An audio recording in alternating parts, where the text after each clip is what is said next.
heard the term frequent flyers or EMS abuse? No, this doesn't have anything to do with how frequently you get on an airplane or beating up a paramedic. This term itself has to do with someone who misuses or overuses their emergency medical transport system in their area for non-life-threatening emergencies. I know that may be surprising to some of you, but people do use EMS for non-life-threatening emergencies. And according to EMS One, here are some of the top reasons that people do. 1, they don't have a ride to the hospital. 2, they had an argument at their house and they needed to get away. 3, they thought they'd be seen quicker if they went to the hospital by ambulance.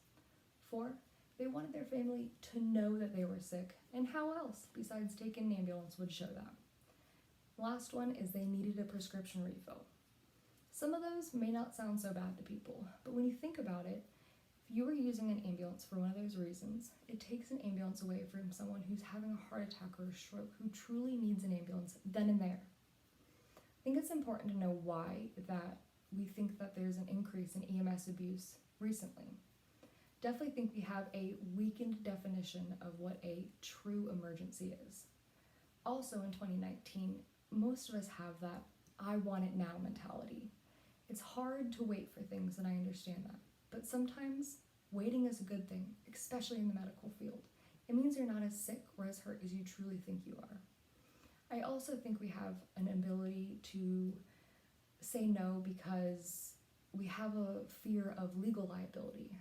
As a medical professional, you never want to be liable for anything that happens to their patient. And if you tell them no, there's a chance that you may be liable for something that happens to them. There's proven ways out there to fix EMS abuse and frequent flyers. I think it's important to educate the community on what a true emergency is and what should really go by ambulance and what should go by personal vehicle. I also think just basic community outreach to identify the needs of the public is huge. And one agency, MedStar, did this.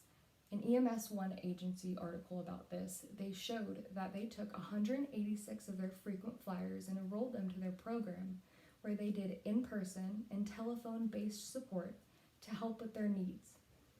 These 186 people were calling a rough amount of 340 times a month before the program, and after the program, the estimate dropped to about 140 calls a month.